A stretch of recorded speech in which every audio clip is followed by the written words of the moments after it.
بسم الله محكمة درجة كواد ciidamada qalabka sida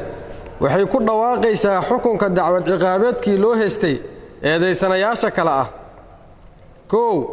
dable xooga 15192 Cabdikariin Muuse Muxudiin ina Xabiibo Muuse 22 jir ah ku dhashay Shabeellada Dhexe dable xooga 15486 Aways Faarax Maxamuud ina Tahliilo Maxamuud 22 jir ah ku dhashay Galgaduud Maxamed Cali Maxamuud oo maqane ah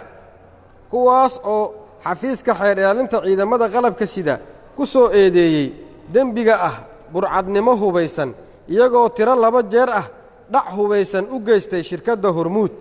taariikhdu markay ahayd 2 bishii 6 2018 waxay dhac u geysteen laanta shirkadda Hormuud ee Kaawagoday degmada Wadajir iyagoo ka qaatay lacag dhan $10874 sidoo kale 7 bishii 7 2018 waxay ka dhaceen laanta shirkadda Hormuud kiiloomitir 13 ee deegaanka Garasbaaley lacag dhan $2,000 waxayna ciidamada amniga ee deegaanka ku soo qabteen $1,500 oo qayb ka ah lacagtii ay ka dhaceen shirkadda Hormuud dood dheer kadib maxkamaddu markay aragtay qodobka 201 xeerka ciqaabta ciidamada qalabka sida markay dhageysatay maxkamaddu qiraalka eedeysanayaal Cabdikariin Muuse Muxudiin iyo Aways Faarax Maxamuud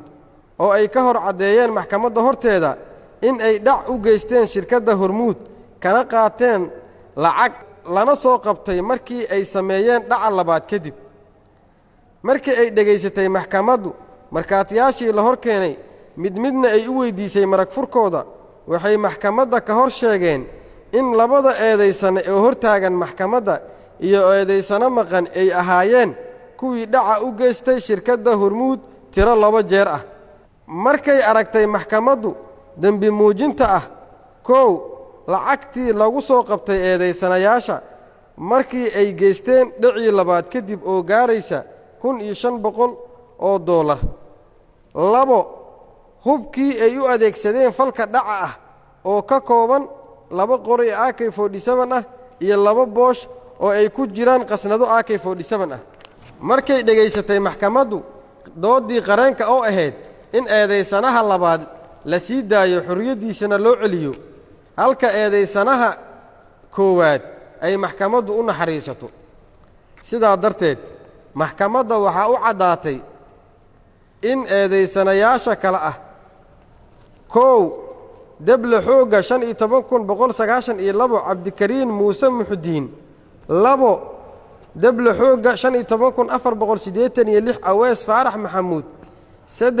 Maxamed Cali Maxamuud oo maqane ah ay wada yihiin dambiilayaal galay dambiga lagu soo oogay waxayna maxkamaddu ku xukuntay in ay wada bixiyaan lacagtii ay ka dhaceen shirkadda Hormuud oo dhan $1,354